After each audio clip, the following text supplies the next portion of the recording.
And so when I talk about wars, keep in mind, most people in this audience, you will probably continue to live your life. And the thing I wanted to bring up with the Great Depression that's fascinating. Like, I'm trying to decide how deep to go in on this, because I feel like it's not really that material to the point he's trying to make. So maybe I'm just going to move past this. Is that the Great Depression and us have some core similarities and that people are really struggling. The difference, though, and one of the things that make the Great Depression not that bad, is quality of life during the Great Depression went up really fast. It was an era where average wages went up, where hours worked went down, where people's ability to buy a lot of stuff, where the cost of living in the Great Depression was super cheap. It was super cheap to have a family. And besides the unemployment, it wasn't really unpleasant time to live in, but it's for completely different reasons than our era. And so the thing I find very compelling about the Great Wave and... Wait. Why do you think it wasn't unpleasant? Do you mean for... I meant to say it was unpleasant. Okay, great. It was unpleasant. If I said it wasn't unpleasant, that's insane. I apologize. I meant to say it was unpleasant. Yeah, I know relatives who lived through the Great Depression. I'm aware it was unpleasant. Yeah, okay. And yeah, but it's a different kind of unpleasant from today, where if you look at the examples you brought up before, French Revolution, 30 Years' War, or the English Civil War, and then the Black Death. If you want to look at these kinds of economic crises, you see skyrocketing real estate costs. You see... Is this what if alt history? It is indeed. Pum spread. Cost of living also skyrocketing. You see cost of food and other essentials also skyrocketing. You see stock market bull runs and crashes. You see mass government printing of money. The government going bankrupt from their inability to have a fiscal budget, government bloat. You see, I'm glad that you have a background in economics, because I haven't been able to get this detailed in other podcasts. You also see incredible inequality. You see competition for elite jobs that's very stark, average wages crashing. Oh man, yeah, he could bring up those points if this guy wasn't an economist. The Great Depression wasn't that bad. He literally said that and justified it. Don't let him be SCK down. That shiz scarred a generation. I know my grandma knows. My grandma knows too. Like my grandma's 99 years old, and like she still insists on like people finishing up the food on their plate, and like, you know, she insists on like, you know, you gotta eat all of it. You gotta save the leftovers. And you see geopolitical tension and political polarization. And an example people forget is that the average... It's all born out of her upbringing during a time of extreme scarcity. Age of marriage has stayed relatively constant over the last 1,000 years of Western history, where before the Black Death, before the 30 Years' War, and before the French Revolution, the average age of marriage was 27, 28. And whenever you hit that range, you're going to have a revolution or a civil war. And I have this whole theory I think you might find interesting, that feminism is in some ways largely backhanded cope for people not being able to afford to have families.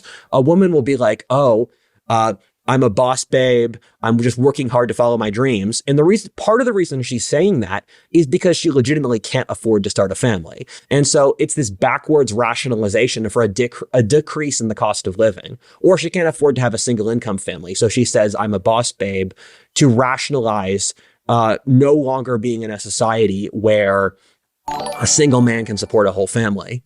Well, also some women like working. Bad. It literally caused World War II, but Rudyard doesn't understand cause and effect. Dude's really just off the deep end. You know, his analysis is deeply, utterly flawed. But also, like, he's putting forward the idea here that like women just don't like having autonomy. You know, like, yeah, it was so much better before women could get like bank accounts and credit cards. What? What are you talking about? Like, women being able to enter the workforce is good. That's a good thing. Like, women should be able to work if they want to. It is bullshit that like a family can't survive on a single income anymore. Like, we should do what we can to get back to families being able to exist on a single income. But like, that single income should be, you know, women should be able to provide that single income if like they so choose, you know? Like, women having rights is good, actually. The nature of sort Rudyard of will the make any excuse for capitalism. That's the root here. It's true. cost of living crisis that's going on, and especially for, we're separated by enough that I could almost be your dad, which is funny. It's Dad Saves America, after all. One of the reasons why I actually wanted to Ha ha ha ha ha. We have so much fun here, you and I, son. have you on is you're closer in age to my son than to me. Yes. And so you're actually you're in the middle of generationally this thing that's going on. You're in the midst of several forces that sort of I've aged out of. And I want to come back to these, but I want to really get the Civil War full picture. But the divergence of men and women politically, the fact that the boy crisis has come to like full flowering. So basically like 60. The boy crisis. Everyone, the boy crisis is upon us. We need boys. Precious boys, where are we going to get the boys? The boys, they're not back in town. The boys. What's happening to the boys? 50% of college graduates are women, and women really want to be married to someone with at or higher level of educational attainment than them. So that creates a crisis. So you've got all this stuff that is hitting your generation that didn't hit me. Well, I mean, part of that crisis is that women, due to sexism, need to achieve intellectually in order to like reach a level of like material parity with men who can like go to vocational schools and such. And like women can, of course, go to vocational schools, but like the pervasive sexism in vocational schools often drives many of them away. Like this is a common and a known problem. As a Gen Xer. And I want to talk about that because it feels like it feeds into this. But let's set that aside. And when you know it, women who are sexually harassed by men don't want to, in fact, go on dates with said men that are doing the sexual harassment or like pushing them out of different fields. How are we going to get the boys? I canceled my Prime Video subscription when they took Matlock off the air. Wait, isn't Matlock back on the air? Isn't Matlock streaming on Paramount Plus now? I don't know. I've been logging into Paramount Plus so I can watch Star Trek because I'm cool like that. Also, it's crazy. At one point, Data just destroys an entire like society's water supply system in order to force them to leave. Like we don't talk about it, but Data did a literal ethnic cleansing, and that's crazy. You know, we always talk about Data and like, oh man, he just wanted to laugh. He just wanted to feel emotions, but we never talk about him doing an ethnic cleansing now, do we? How do these historical episodes of inflation and instability set the stage for what's happening now in America? Aren't we fundamentally in fairly different circumstances, even if that pattern is true? And isn't the inflation not bad enough to cause a civil war? I mean, it hasn't been as bad as the 70s. We didn't have a civil war in the 80s. So why would the recent inflation cause a civil war? Because the average American lives desperately close to subsistence level. And so the slightest thing that goes wrong could completely ruin their lives. And I mean, my question is, what evidence would you, because whenever I get into these discussions, we keep getting to, there's a lot of moving goalposts. So my question is, what evidence would you need me to show you to show that the average American exists in desperation? Well, I want to go into that because it's like there's other pieces of that are challenging to me and that I have biases against that I want you to challenge on. Yes. But before we do that, the Civil War part, like what will that mean? Oh, like what do you see going to happen as a result of these forces that are historically repeated? Oh, there's going to be wars and plagues and possibly wars and plagues and famines. I mean, stuff that's always happened. And I mean, this is just life. I mean, this is just what happens. But I mean, is it literally, do you see it like people holding up in their neighborhoods. I mean, we're here in Austin, Texas. Texas is a super red state. Yeah. But Austin's very, very, very blue, but it's not as blue as New York. So, But like, how does this play? How would a civil war in the U.S. play out? It's the purge. It's the purge. That's the Civil War. We got to do the purge. Out of everyone that I follow in conservative politics, the number one guy who I could see unironically suggesting the purge, it's Rudyard. Rudyard would 100% would be in favor of the purge as like a way to avoid civil war. You know, like that's his bag, man. Geographically, like Yes. it's not like the North versus the South, where like, oh, Yes, you're in the North and yes. you're in the South. It's like, is it the cities versus the sub versus a What does Whatifalthist even do? Like as a job, he does this. He makes enough money off of his YouTube channel that he just does this. rural people? Like, what happened? so part of the reason I moved Also, my understanding is that he comes from money, and you know he's also in with a lot of people who roll deep in money. So I imagine he's got either some kind of benefactor or that he inherited a bunch of money somehow. here is I assess this would be one of the best places if there's a civil war because I kind of did the same thing. yeah. Continue. Exactly. Because actually, this is a good segue for me to talk about the how I think a conflict like this would start. Yeah, please. Where Oh, go, please. I have a tier list and I've studied these previous historic conflicts. And the historic conflicts I use as the best He has a tier list. Let's see it. What's the S tier conflict route? Let's go. proxies are the fall of the Roman Republic, the English Civil War, the French Revolution, and the U.S. Civil War. And so I look for sympathetic connections between them. And the biggest one I would normally use is a budget issue. But due to the circumstances we exist in, I have changed that to an election issue. So my tiers, number 1, election issue. Number 2, budget issue. Number 3, Trump getting assassinated.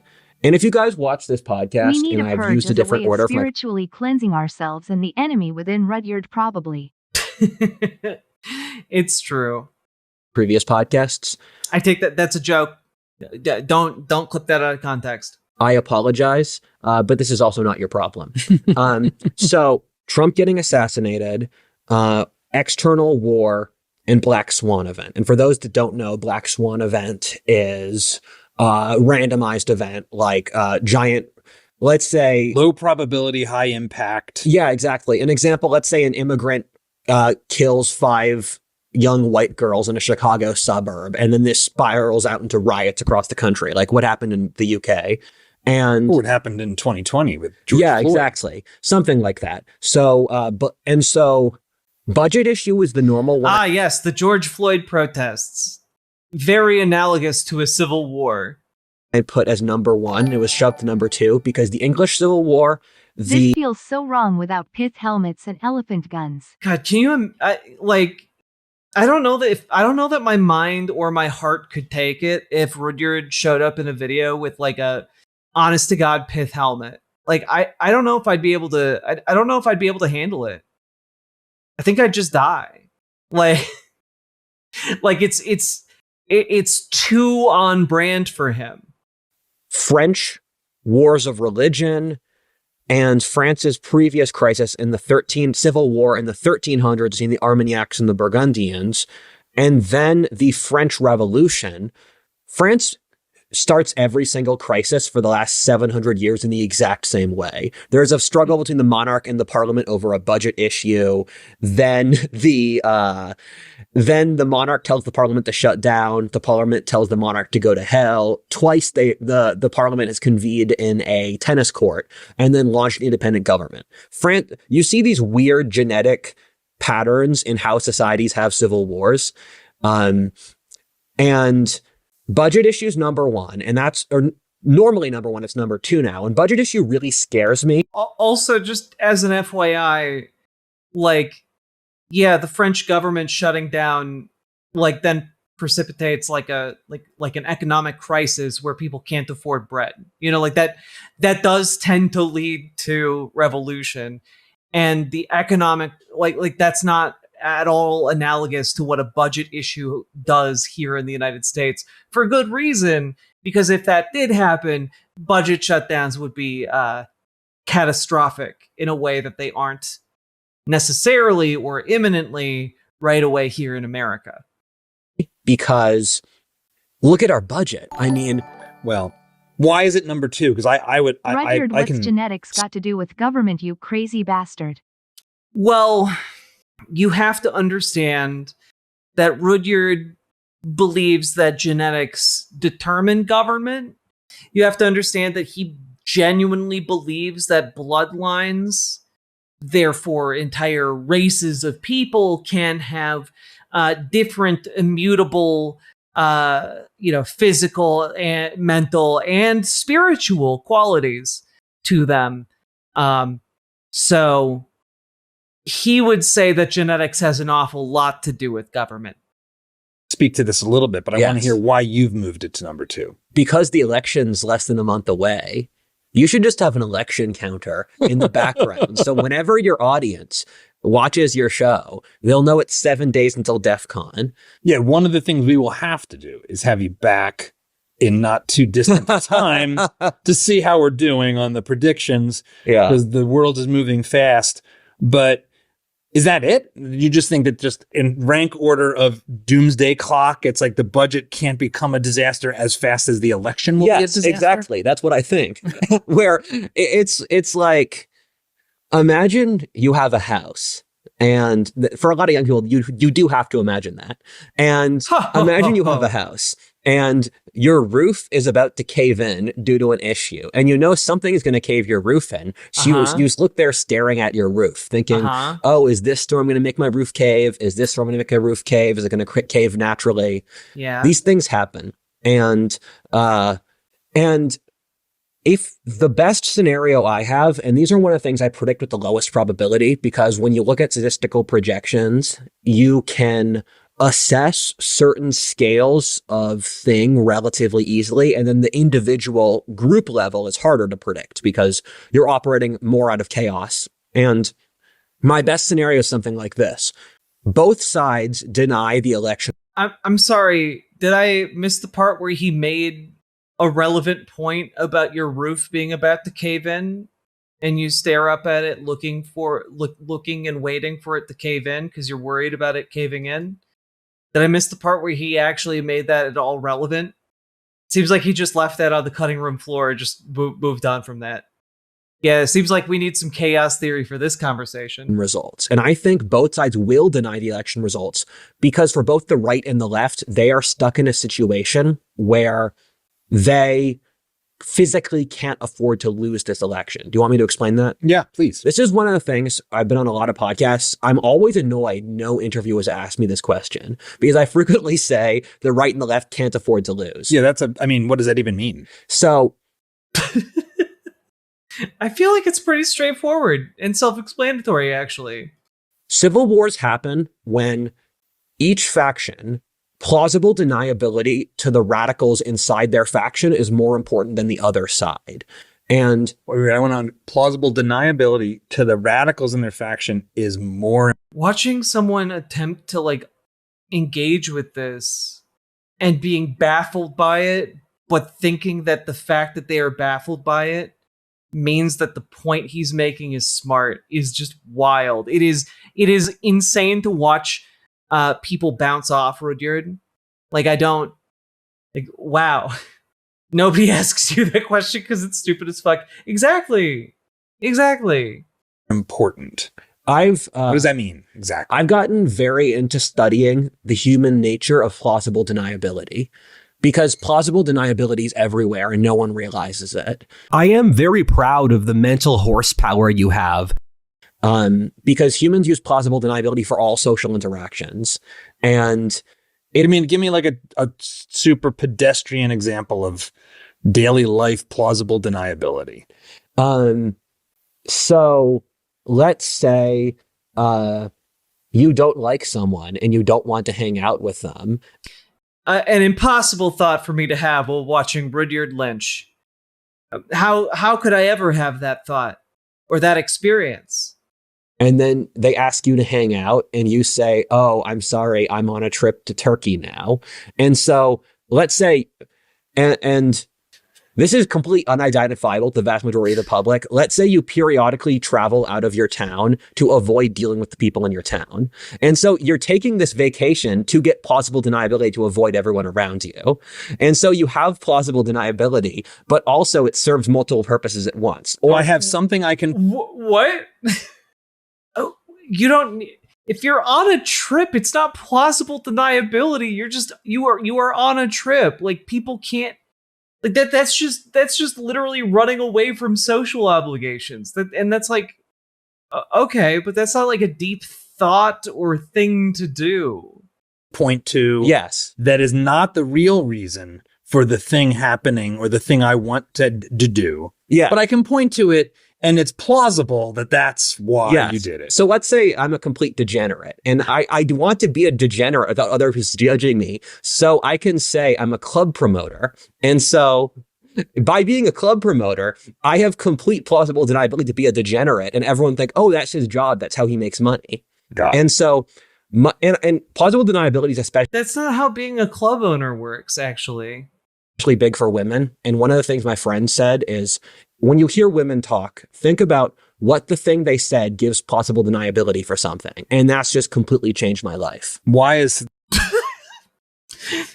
When you talk to a woman, think about all the things she's saying that mean that she can't spend time with you. She's just creating plausible deniability to avoid spending time with you. Like, that's not what that means. They just don't want to hang out with you. Like, they're not creating plausible deniability. They're just like, that's just called having like graceful manners to exit a conversation without like looking in the eye and telling you you're a fucking creep and like throwing a drink in your face. You know, like it's called like being polite and considerate of your feelings while also trying to let you down easy. Dude, come on now.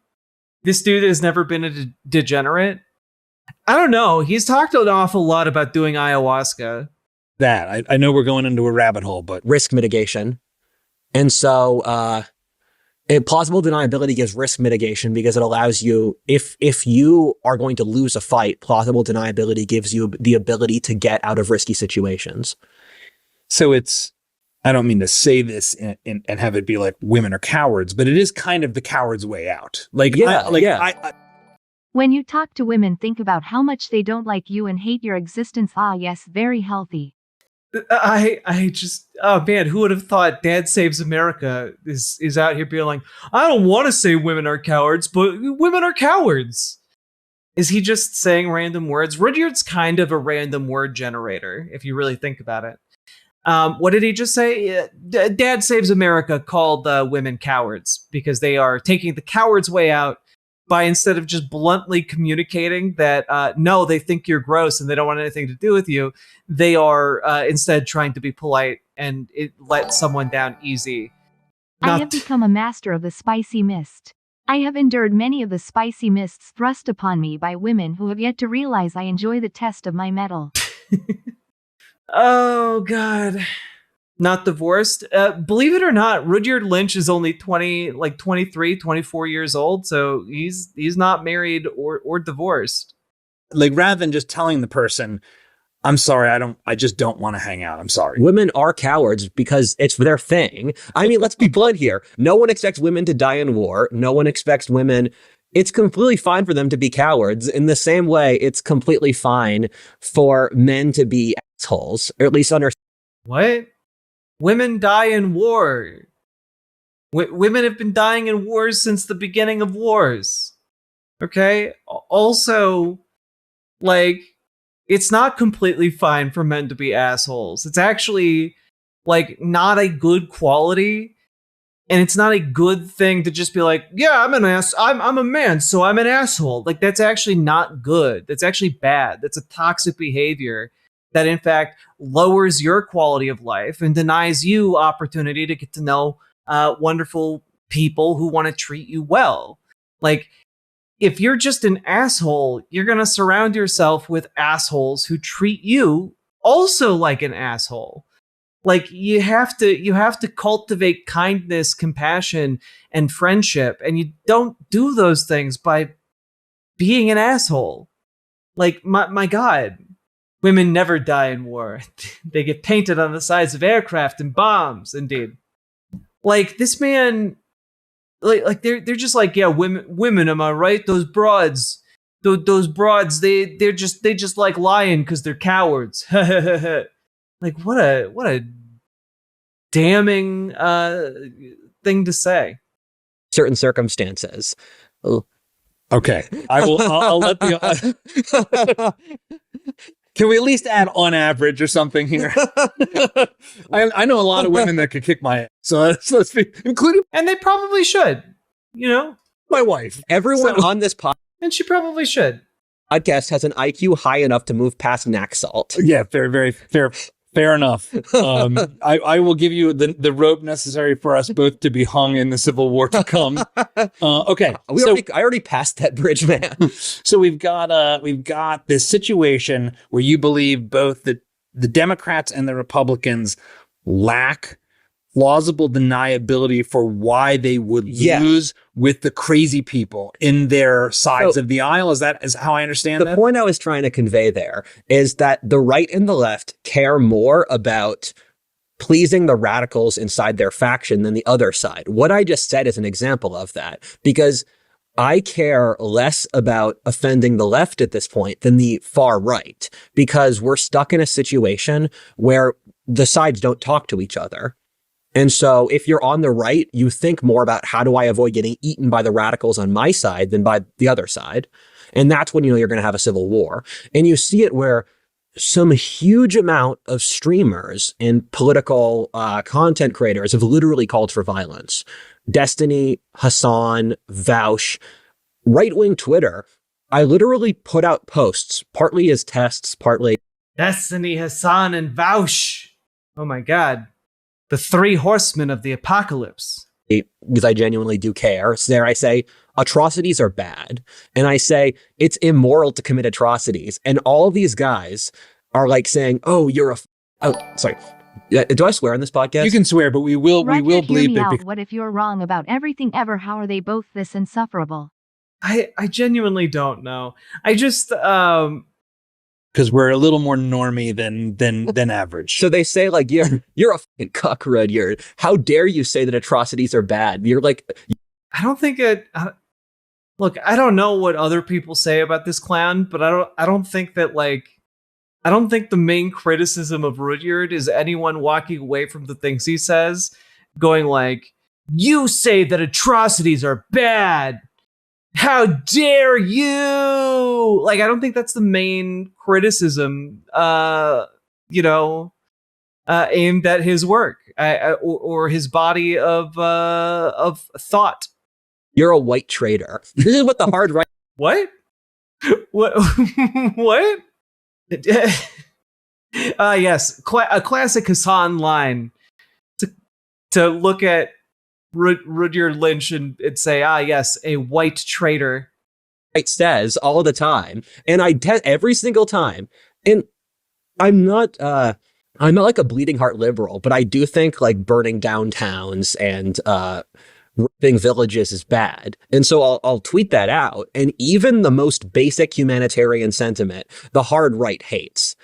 And how does that square with any association with Jesus Christ and his teachings? Oh, I've had multiple tweets about this where I've said this conversation is insane. Like, I'm struggling to just like, where are you coming from here, man? Like, what? You guys haven't even talked about Jesus. Like, we're taking a hard turn here. That you guys aren't real Christians and you guys don't actually care about Christ and you're complete hypocrites. And we do not exist in a rational space. Things don't need to rationally make sense. It's so emotional. I mean, you literally compared knowing things to magic. So, I don't think your ideological opponents are the ones embracing mystical thinking here, bud. Where, like, for context, imagine you have a friend who's had a really bad day and then they just got a parking ticket. And then After that At parking least ticket, Sliva has the rat men. This is just sad crazy. Yeah, we don't really have any lore joke for Rudyard other than he's just too insane to have lore. a homeless guy asks them for cash and they scream at the homeless guy.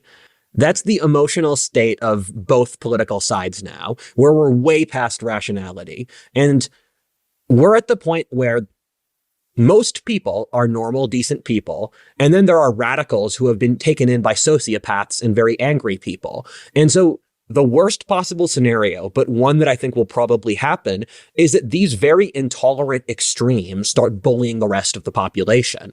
And So it's kind of brown shirts on both sides. exactly. And there are definitely people who would want to do that. There are definitely people, because Brown shirts are a one-side thing. Both sides don't have brown shirts because brown shirts refers to a very specific political movement.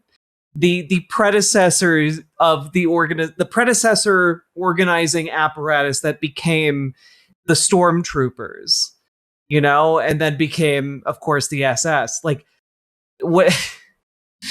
Like brown shirts don't have like a mirrored, analog. no one has better stuff to do. Where if we were a normal society, On board, so let's destroy the society. yeah, exactly. Where if we were a normal society, people would have hobbies and they'd have extra money and they'd go out to dinner and they'd get laid and they'd watch movies. There are no movies now. There's no new music now. What are you talking about? What are you talking about? There's no new music. There are no new movies.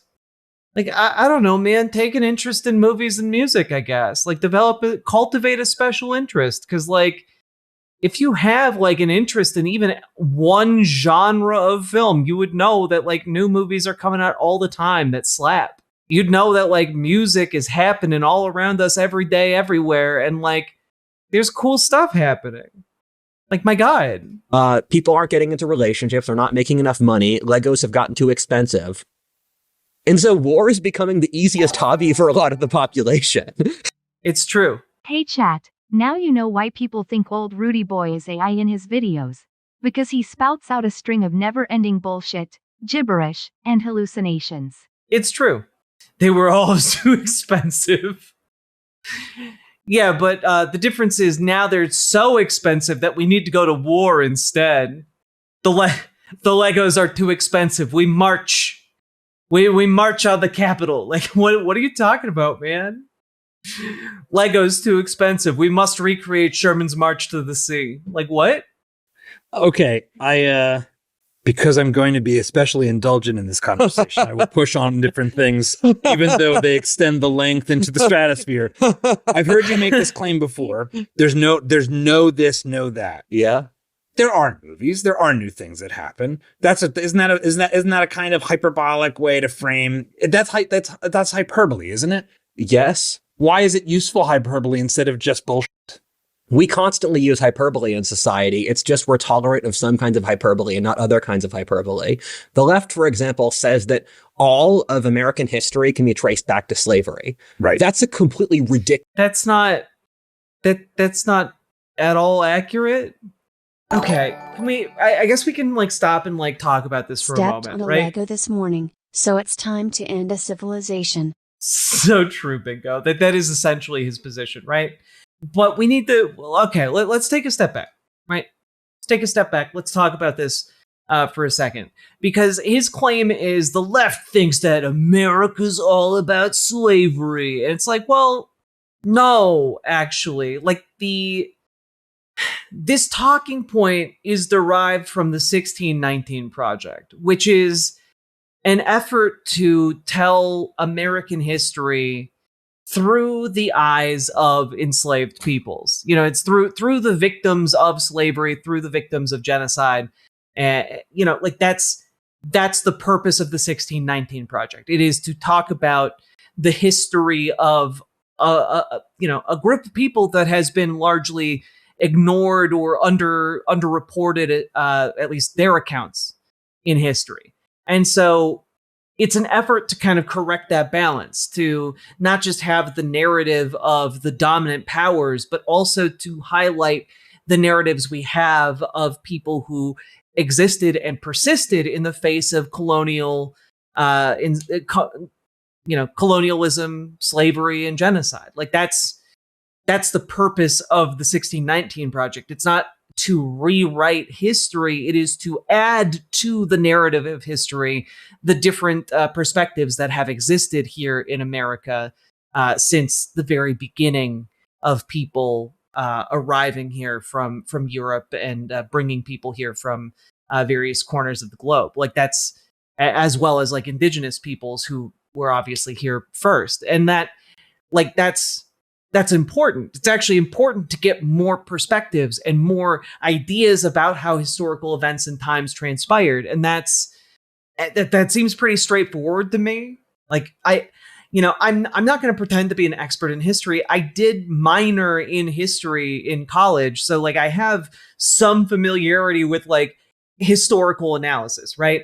And like Rudyard just is illiterate when it comes to these basic concepts. Instead, he's like, ah, yes, the 1619 Project. Clearly, the left just wants to talk about how everything is slavery, and that's not what that was.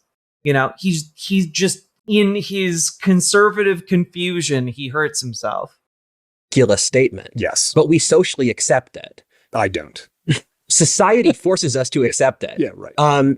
Other examples of hyperbole. America is uniquely the slave state, except for the entirety of all of human civilization and existence if you cracked open a book. I use it. Not all civilizations or societies have enslaved others. That's, again, not true. And also, like, we should seek to do better than our forefathers, even if it was true. Like, even if it was true, we should seek to stop that. Like, it's like saying sexual assault has happened since the beginning of time, so there's no point in doing anything about it. It's like, well, wait, no, we should seek to eliminate sexual assault from our society. That like sexual assault is actually really bad, and we should oppose it and find a way to create a society where it doesn't happen. Like that's the goal. Like, come on now. Use hyperbole when I'm trying to convey an emotional point where there is new movies, but none of them are worth watching. And well, that's, again, your subjective opinion. Like, and also I would say, like, if you think that you're really only looking at, like, I don't know, the Marvel movies, like if you actually bother to go look at art film or like indie film, or like, there's a lot of really interesting things happening in horror as a genre. Like, it's also one of the most accessible like genres for like indie filmmakers. Like, go check that out. Go check out what's happening there, because there's always something weird and interesting happening in horror. But like, you're just like, well, movies bore me, so clearly culture stopped, and that's not at all how this works, actually. Well, you see Trump bomb civilians, psych, into the Unabomber probably. Nathan, he does perhaps have a video essay defending the Unabomber. And he, but putting that aside, no, bingo, that's exactly his point. I can't, like, he's basically saying the people can't afford Legos, and that is why Weapons isn't the relevant film. That is kind of mostly true, I will say. And so it's basically true that there are no new movies if none of them are worth watching, because you're not going to movies. If you look at the Aristotelian tale... See, I don't know, man. You don't need to bring up the Aristotelian, like, anything to justify the fact that you just don't like many modern movies. Like, that's fine, but, like, you're trying to intellectualize it in a way that makes absolutely no sense, and then universalize your flawed interpretation of your personal likes and dislikes. Or the drive for something. Nothing is fulfilling its telos. So, for example, for those that don't know, for those who haven't studied Aristotle, normies, the telos is the natural end point of what your divine aim in life should be. And so, For example, the university's telos, and this is something your friend John Haidt has spoken about, is to actually teach people stuff and look for the truth. They are not doing So that. it claims. It's got Veritas. They Yes. etch it in stone and then violate it on day one by lining people up based on how much melanin is in their skin. Yes, yes. And so nothing is What? fulfilling its telos, and so I use the hyperbole to get people into the proper emotion. I'm sorry. What? Friend John Haidt has spoken about is to actually teach people stuff and look for the truth. They are not doing So it that. claims. It's got Veritas. They Yes. etch it in stone and then violate it on day one by lining people up based on how much melanin is in their skin. Yes. If you've ever been to college, you know that that's not at all how that works.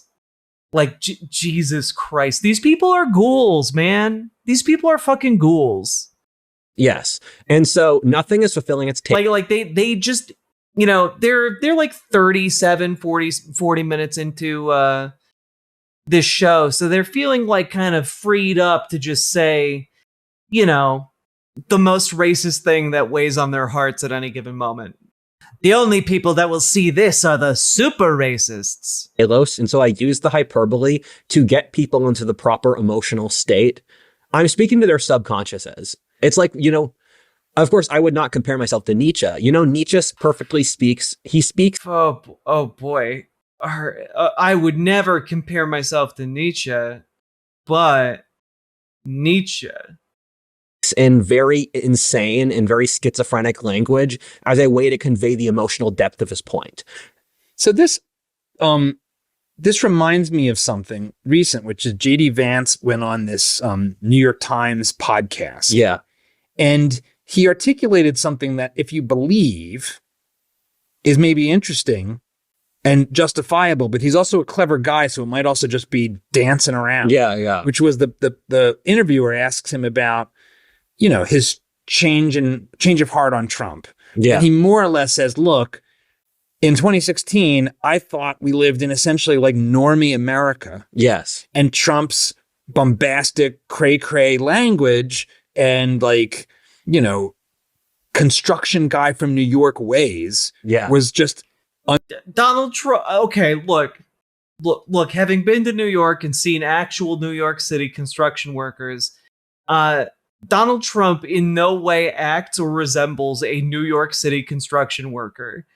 And also, like, he has routinely stiffed his construction workers. So, like, I'm pretty sure New York City construction workers would be offended at the comparison.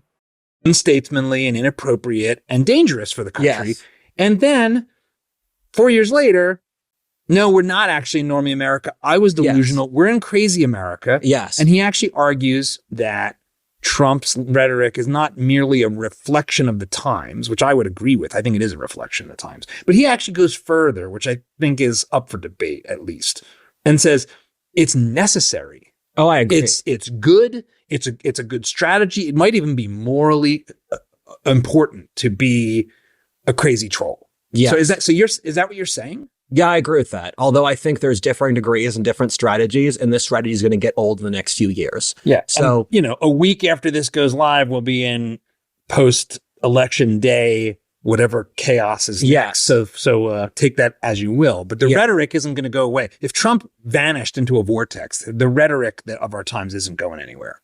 we are, as a society, people don't realize how much control by the bureaucracy has already warped our social norms. And an example of that I like to throw out is one of my favorite areas of study is the anthropology of America. And that was a really difficult thing to study because there have only been two authors since World War II on this topic, David Hackett Fisher and Thomas Sowell, both of which are conservatives. Oh boy. Oh boy. Let's go. Of which have been kind of sidelined by academia. And you'd think someone ancestry matters a lot to who they are. You are very evidently Italian. Being Italian is part of your character. I can tell just by looking at you. I've established your skull shape and size. I don't even need calipers because my skills have advanced to such a degree due to my white genetics, my Hyborian genes. I've been able to ascertain your various skull dimensions just with an ocular pat down. No need for the calipers, you see. Why, from this visual distinction, I surmise you're part of some kind of pious bloodline dating back to pirates off the coast of Sardinia. Yes, it's true. I can tell how you are just from the swarthiness of your appearance. Genuinely, that's how these guys come across. Very evidently English and British. These are, sorry, British and Irish. That's the Are you related to Ezio Auditore? sort of thing where it does, like, if you go back to Philly, the cops are going to be heavily Irish. And that's going to affect the Cops Act. These are things that matter, but you can't study them because the managerial class views ethnic differences inside America as this break on them just turning everyone into a cog. And I'm using BP Balfa, it's not a VOD, but also I remember you. Are you gonna behave in the chat? You gonna be all right? You gonna be all right? You tended to have difficulties last time you were here. this is an example because it's something innocuous that's already been controlled by a class interest. And I don't see the people in charge as my friends because they basically want me dead. If you're a young white... They basically want me dead. There's snipers on every roof.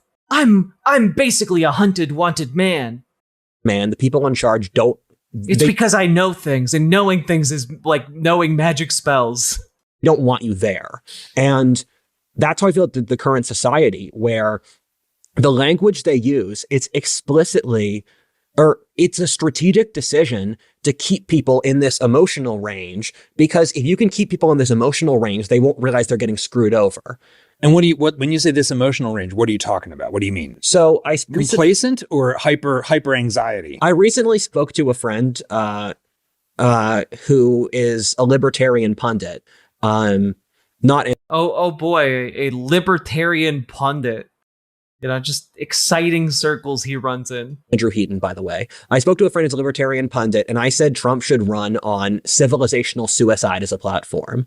That the left is trying to kill the West, and a vote for Trump is a vote for civilizational survival. And he said, that's an intellectual point, that's not a political point. And I said, you don't understand the emotional pitch most Americans live at. Because if we can't have discourse, the managerial class hates emotional polarity. It's why they hate masculinity and femininity, because human mating is based upon irrational polarity.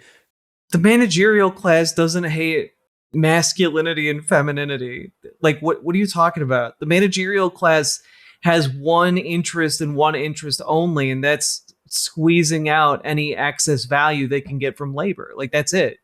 Their entire purpose for existing as a managerial class is to, reduce labor costs and maximize profit generation. Like that's their job. It's not to, like, they don't give a damn about masculinity or femininity. Like, you are irrationally masculine and irrationally feminine, and then that's what makes you attractive to the other. And so they hate that, and they want people to stay in this emotionless range. And so cubicle NPC creatures. Exactly. I recently went to a wedding, and when I was at the wedding, and this was in Boston, no one there was smiling. No one there was excited. And I could tell people were happy, but and I was thinking to myself, you're happy, express some emotion. It's a friggin' wedding. He kinda did run on that though, all the enemy within and evil Democrats versus Trump promising better cost for Americans.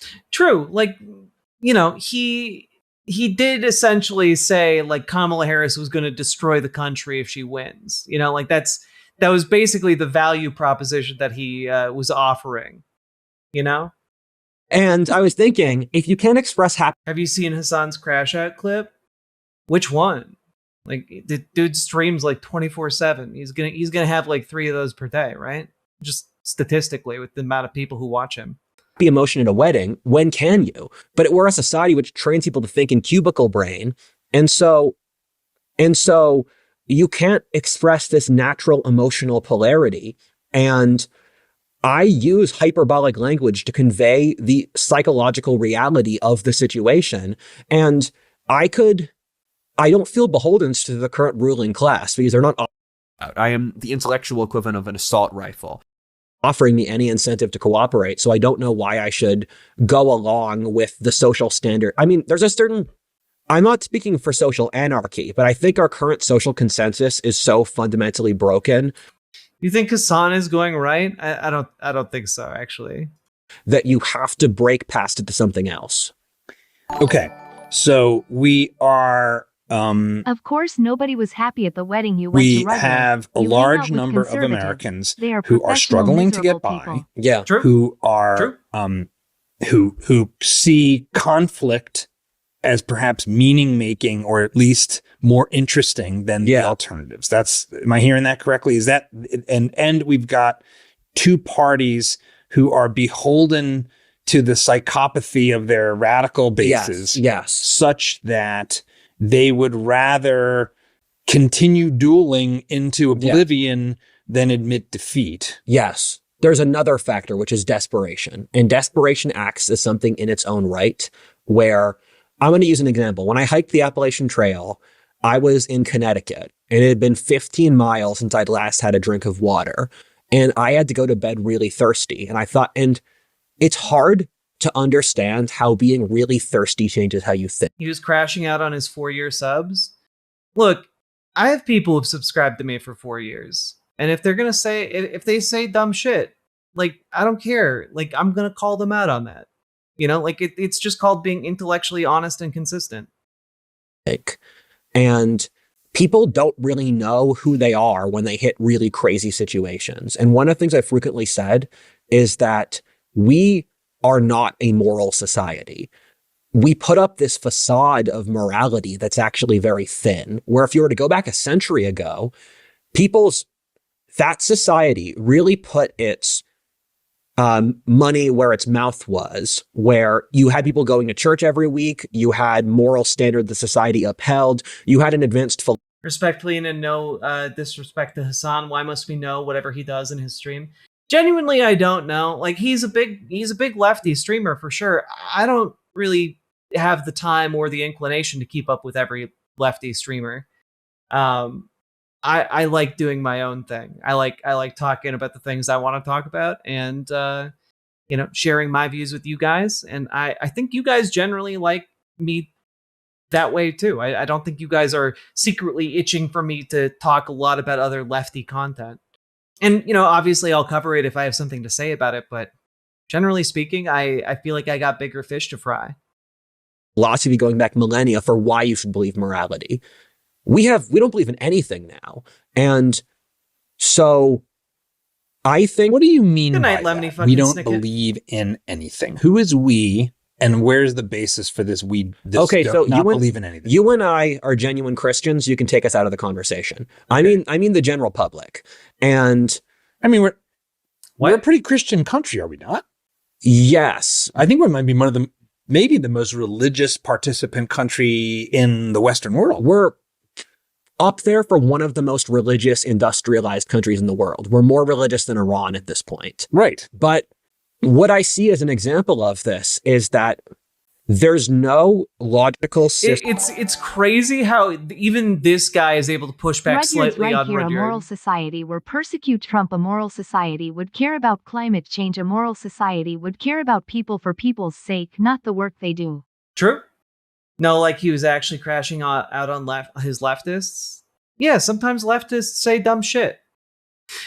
Also, just because someone has like correct political positions doesn't mean like they aren't going to say something dumb. That justifies bringing religious morality into life. So it's like we're religious. Literally, I do not give a shit that Hassan yelled at his chat. The sun rises, it sets. Tide goes in, tide goes out. Hassan yells at his chat. Okay.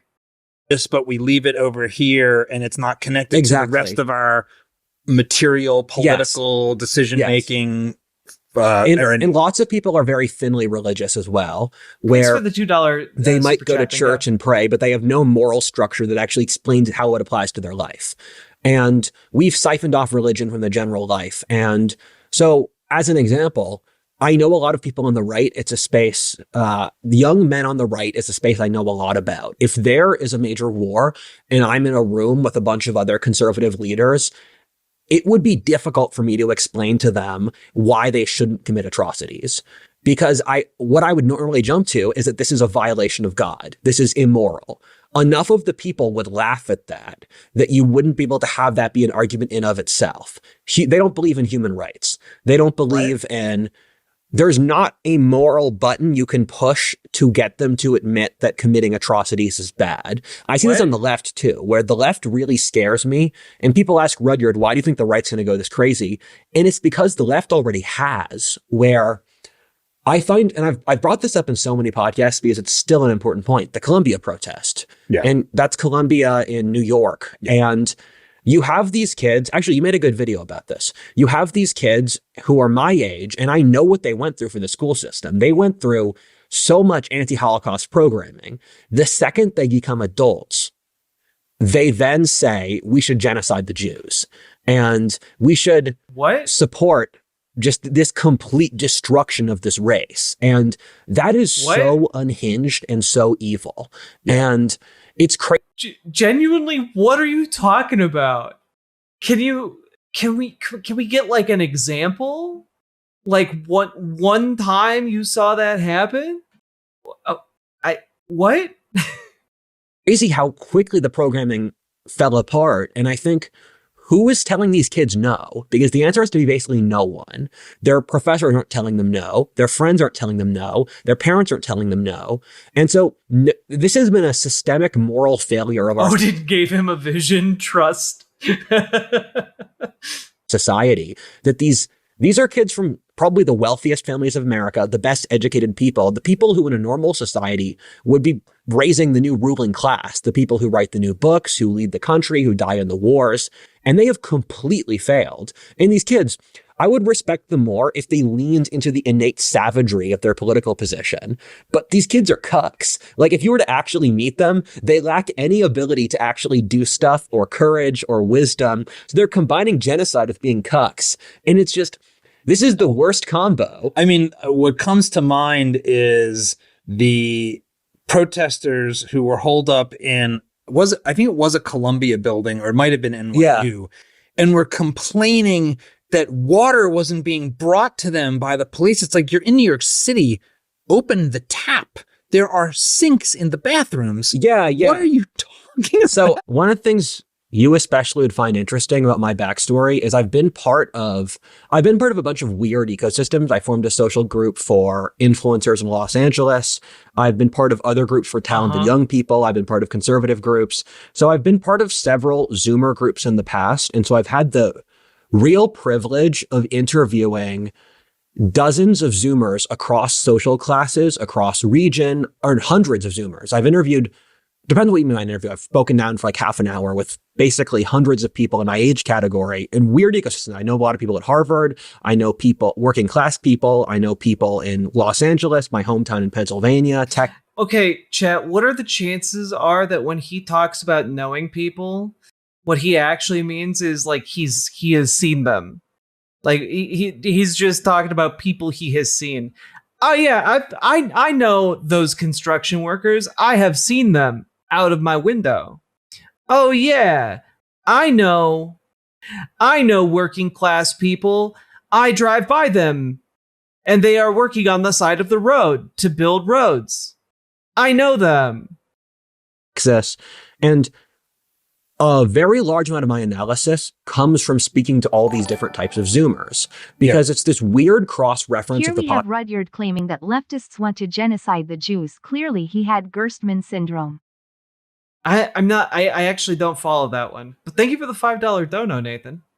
Population. And actually, the reason I got on the Civil War discourse is that I had enough critical mass talking to Zoomers across every group that I was able to pick up underlying trends.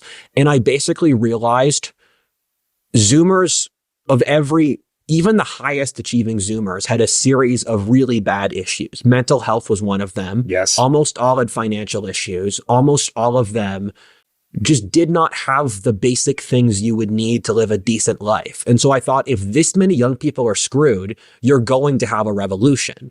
And one of the things where I only got on the revolution Civil War discourse, I started in 2020 and it really got kicked into overdrive. This is going to happen soon in 2022 because that was when I'd spoken to enough people. I could show Hassan's clip on stream, but we're not doing that now, and I don't want to. Where I had pieced together, this is the only way that this equation will solve itself. And one of the things I think you would find interesting is that my assessment with what happened to Zoomers is you have all these bureaucratic systems that kept operating longer than anyone involved expected to. And so these things that people think, the way I like to phrase it is that things that people think should be 5% of the equation are the total equation. So DEI hiring is an example. When older people talk about DEI, they're assuming, oh, you have 100 applicants, we're going to increase DEI positions. So let's say 5 out of the 100 will go to diversity people. This is all meaningless garbage, right? Like this is all meaningless garbage with like only the thin veneer of a pretense in order to deliver like racism. Right? Like that's it. Like that's what's happening here.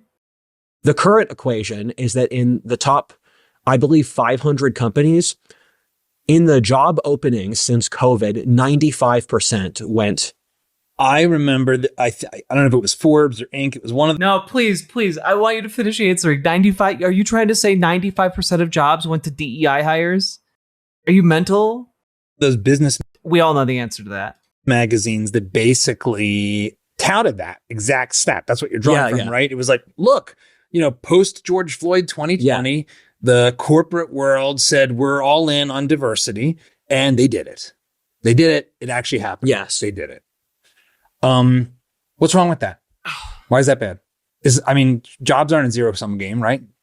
If something's big enough, it's a cancer. Everything, if it's big enough, is a cancer. Where, as Aristotle said, everything pushed to an extreme is evil. And so if it's 95%, that means young white men aren't going to get hired. And right. So you have this. I've heard this. What are you talking? Where are you getting these stats? Where are you learning that 95% of people hired after COVID were non-white? Like white people were missing out on 95% of the jobs? What are you talking about?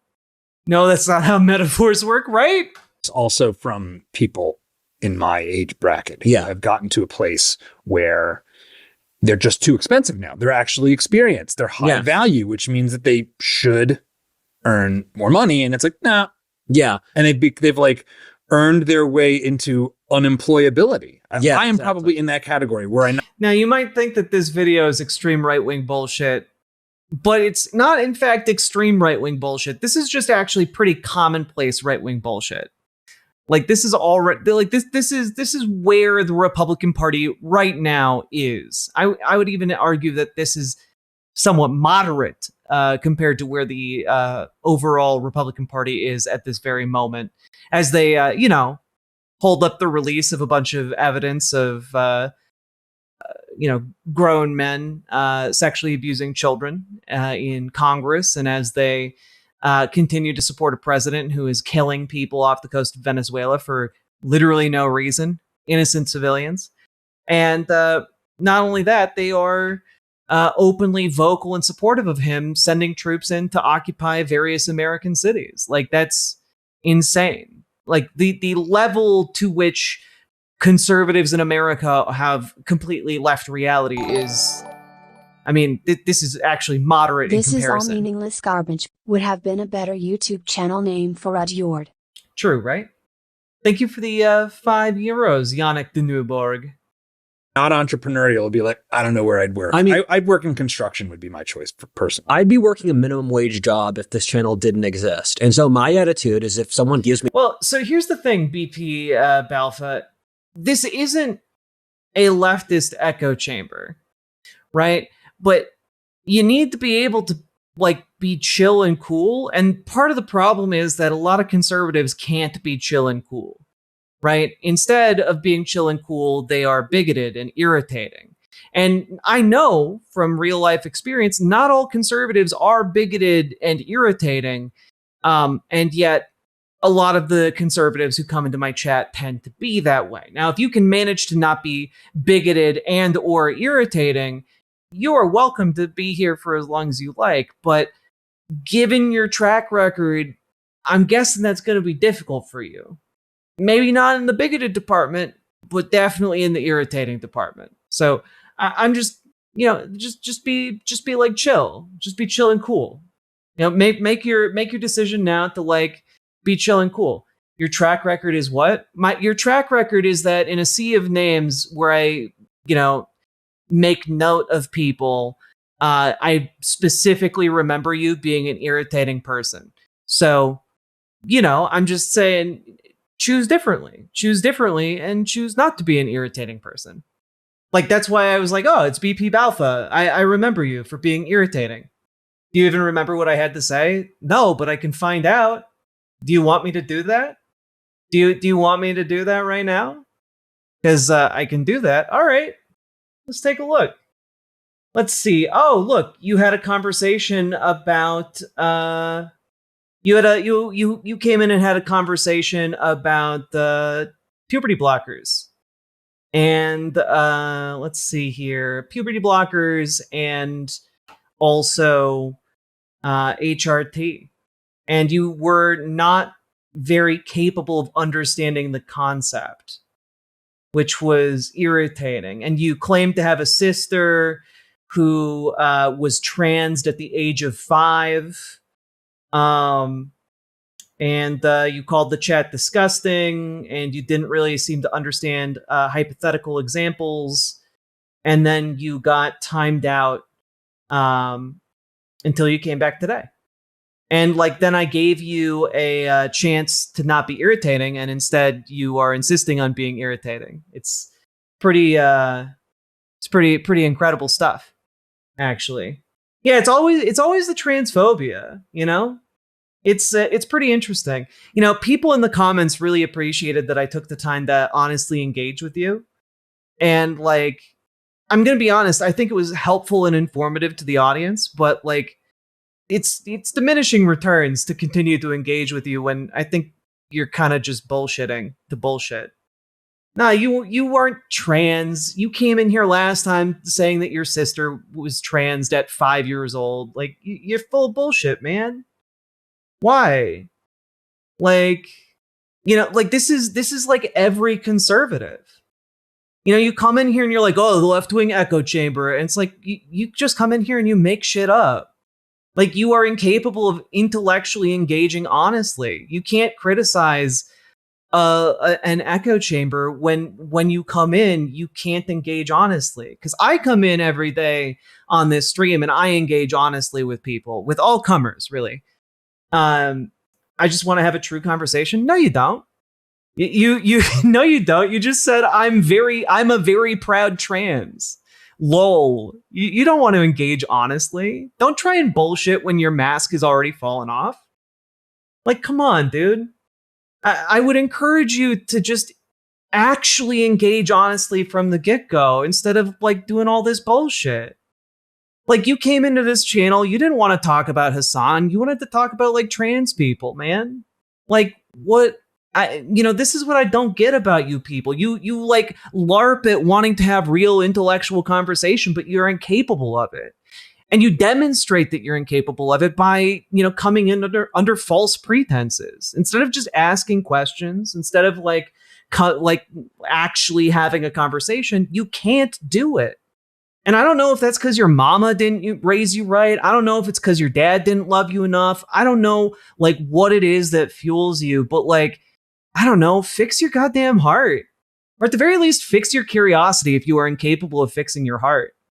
I asked if you wanted to watch Hassan's clip. Yeah, and I said no. And then I was like, and please don't be irritating. And you were like, oh, well, how do you know I'm going to be irritating? I was like, well, because I remember you. And you're like, oh, no, you don't. I'm like, well, okay, I'll have to look at your message history. And then I just did that. Now we're all wasting each other's time so you can jerk off from the attention you're getting. And it's a waste of everyone's time and energy. And I don't know, instead you could actually be engaging honestly. So I don't know, if you can't fix your heart, fix your goddamn curiosity. It'll make you a better person. But like, I'm done engaging with you. Then you didn't remember? No, I remember. I told you what I remembered, man. I remembered you being irritating. And lo and behold, I looked at your message history and I was right. You were irritating as fuck. Congrats. Like, oh ho ho, checkmate. You didn't remember the exact words I use. Ho ho ho. Yeah, you're right. That's why I said I remembered you being irritating. It's the same person, Summer Levin. Again, this is what I get for trying to actually honestly engage with folks like that. They do not give a shit. They're just here to jerk themselves off. An offer, I take it for all it is, because you don't get that many offers. And is this just? Well, also to be fair, Paper Cicadas, like that person also faked having a trans sibling who transitioned at 5 years old. Like it's just a transparent lie in order to waste my time and all of your time. But I think I managed to turn it into a rather productive conversation last time. Even though I knew they were engaging, dishonestly, it was still a useful way to, convey points to all you guys, which is always how I try and proceed with shows. Is this just right-wing white male wokeism? What you're saying? This woe is me, the DEI. I mean, isn't it the case? I want to push it Danger Days for a couple of reasons. First of all, because it's fun, and also because I should, and because I've been an employer for a long time. Yeah, and maybe it's because I've been a small businessman since I left Viacom. So maybe that's different. I think most people are still working for small businesses.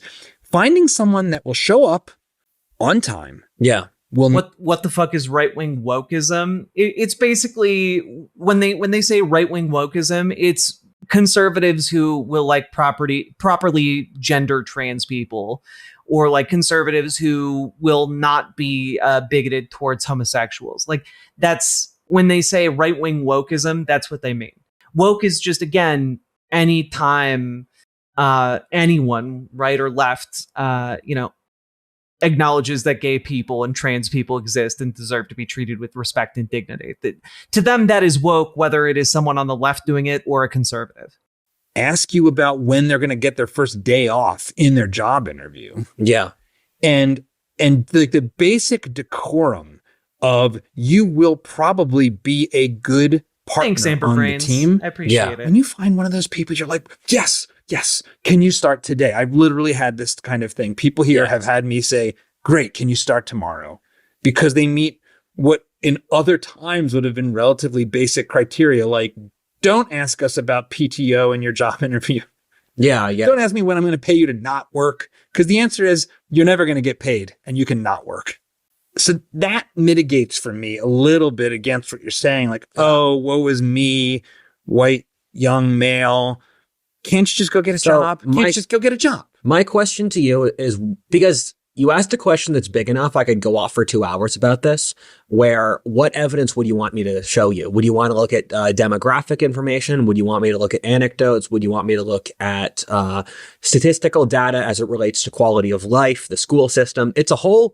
You're looking at an ecosystem failure. So it's difficult to pinpoint a single point in the ecosystem where it's, as I said, where it's 10 bureaucracies failed at once. I could identify a couple specific instances of said failure.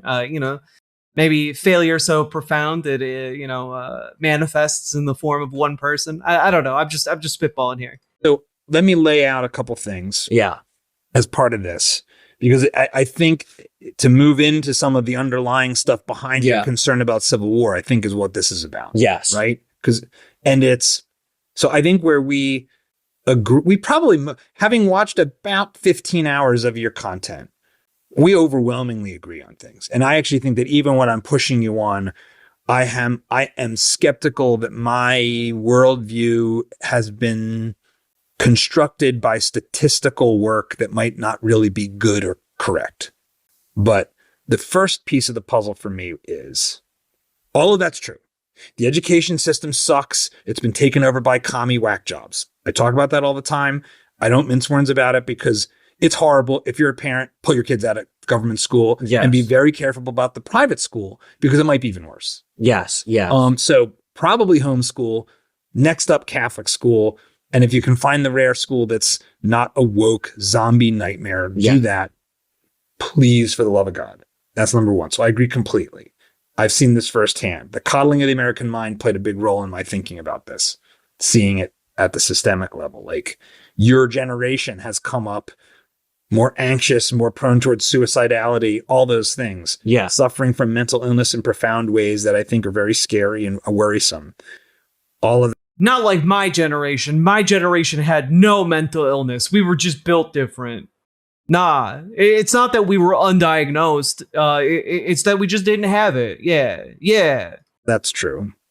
But the middle class, as defined, it's always like these things like we'll always have the poor if you define the poor as the bottom 10%, right? Like the bottom 10% can be living like kings, but if we define our understanding of the world on the basis of percentages instead of absolute terms, we'll always have the poor. As I understand it, the middle class has shrunk dramatically in this country over the past several decades because it has increasingly become upper middle class. And that the inequality story, as it has been told to us, is actually statistically false. It is a product of media programming. That is not to say there isn't a lot of problems in the society and a lot of people that are living in dire circumstances. I'd like to think, earned my way to a place where I'm reasonably comfortable, but I'm not trying to deny anybody's circumstances. But that's the stuff I have consumed, and it might be, maybe it's bullshit. Maybe that's like some phantom. I know, and I don't like to go off on too long of a tangent as an interviewer, but I'll just say this. The past 5 years seems to have changed the game in a couple ways that are pretty profound from my perspective. Suicide didn't exist before 2005. Nope, no inequality, no problems here. It's all woke. Indeed, Nathan. Nope. Nah. People were perfectly mentally sound prior to 2005. It's the chemtrails, you see. The chemtrails finally started getting to people. From about 3.5 hours ago, and Sake Tanuki needs to put respect on Chicago's deep dish pizzas. Or else we'll leave them swimming with da fishes. Italian hands emoji. I feel like I needed to do the Italian hands in solidarity with you, Two Dad Smooching. And I agree. Deep dish pizza is wonderful. And look, I don't care if it's cheese pie. It's a delicious cheese pie. Which being the median cost of housing, which is a bare necessity, has gone into weirdo land where you have to you have to earn six figures to be able to buy a house. Yes. But that couldn't at all be related to capitalism now, could it? No, it couldn't be related to capitalism. The commodification of homes and housing couldn't be responsible for the ballooning prices. I mean, just look at Portland. The water clearly made the frogs gay. And magical. They're magic now. You saw that wizard frog casting force field. It's crazy. So that I can see plainly.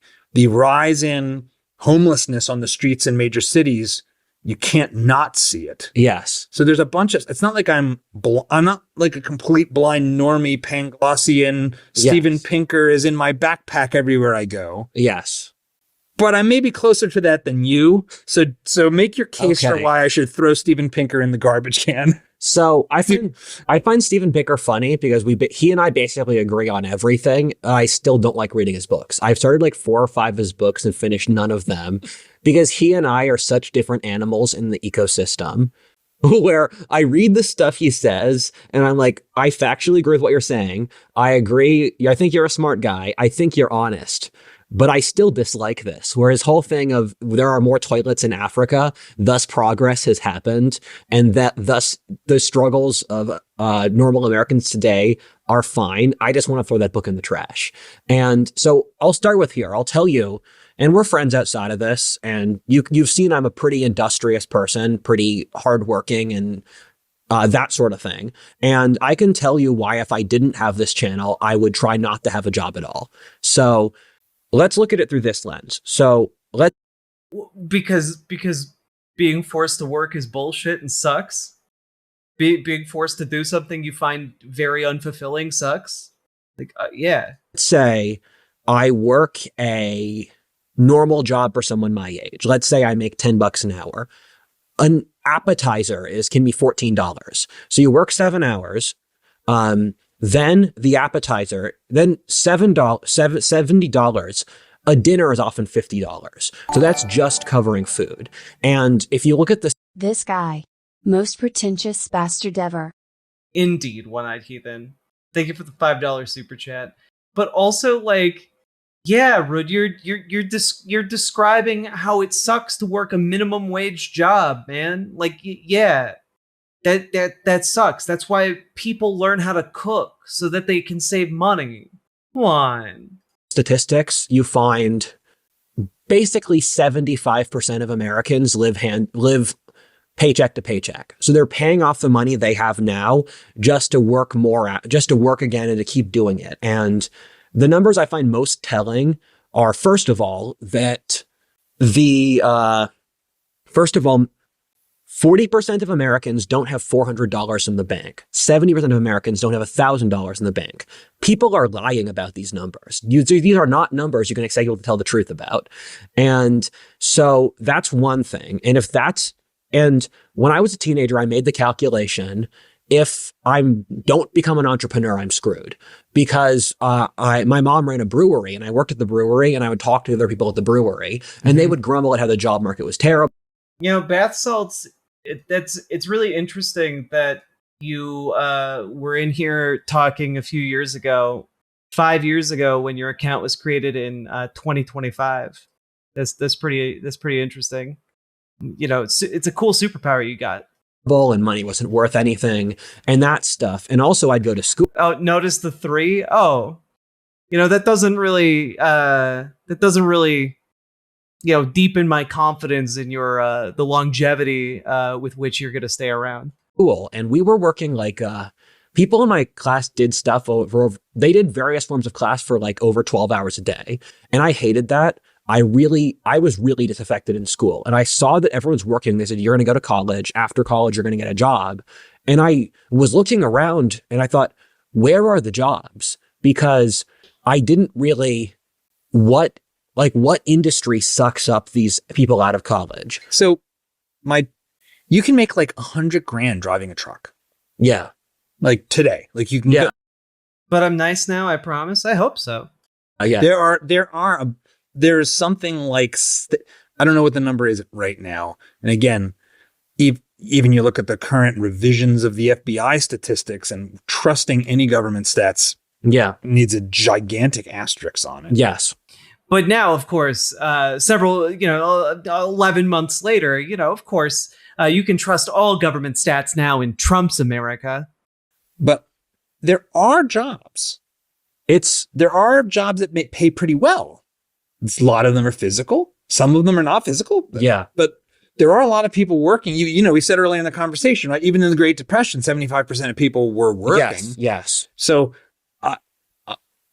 it's an ecosystem failure. That's what I keep saying, because But that's a little bit like socializing the analysis. So connect the dots for me. Okay, so let's go through the ecosystem failure. The purpose of a person's life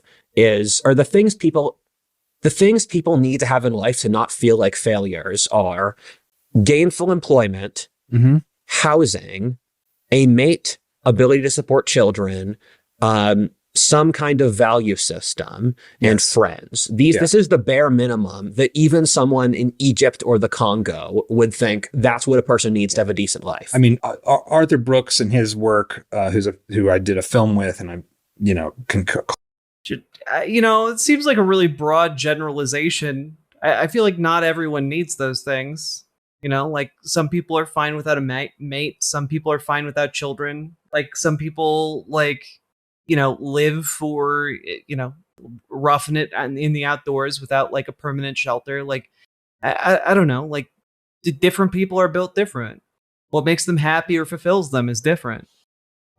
Truly call a friend. Says, the matrix of happiness is pretty simple. Faith, family, community, and work. Those are the 4 quadrants. He built on other work, like the fact that conservatives are the most charitable people. So Yes. his book, Who Gives? But his books are about happiness. And he basically is like, well, Okay. that's what you want to So be. we can start with faith. Well, it also helps that conservatives are disproportionately wealthy because, again, the reason the vast majority of conservatives are conservative is either for obviously social reasons, the culture war reasons, or because they're wealthy. Because, again, disproportionate wealth, they want to protect that wealth, right? So they vote conservative and Republican. This is why you get like the socially liberal but fiscally conservative types, right? And like you can make this argument, but like, God, this is, I got to be honest with you guys. This is starting to break my brain. Like none of these arguments are good, but the denseness of the arguments is starting to like wear me down a little bit. I got to be honest here. Books are about happiness. And he basically is like, well, Okay. that's what you want to So be. we can start with faith. A year and work. a half ago, I was making 12 an hour at BK. A year ago, I was making 14 an hour at Walmart. I have stable income now, but anything below 15 an hour doesn't seem livable. Damn. Also, thank you for the $5 dono, Nathan. And also, please don't put yourself in a bad financial situation to drop subs and donos and stuff. Like, don't do that. But yeah, like 15. Like, honestly, there's a reason why for a long time I have advocated for essentially people to. We need like a $30 minimum wage. And the reason I say that is because we've been advocating for like a $20 or a $15 minimum wage for a long time. And like most places still don't have that $15 minimum wage.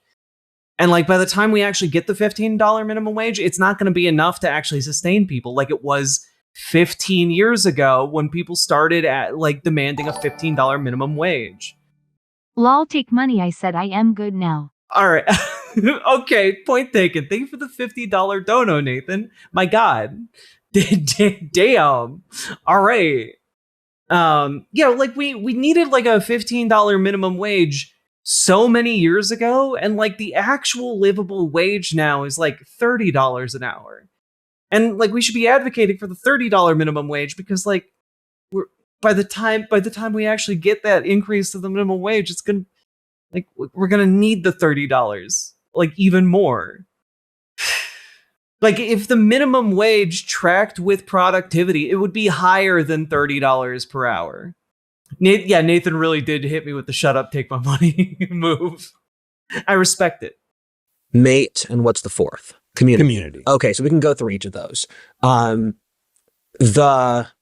So mate, let's start with mating. Hello, because I boy think meets that's mini. something I've Hello, spoken a lot Down about. Roomba. That's Thank you the very one much for that the raid. Welcome. seems to me like I got on the last chopper out of Nam, meeting my wife at work. Yeah. Before swiping things. Yeah.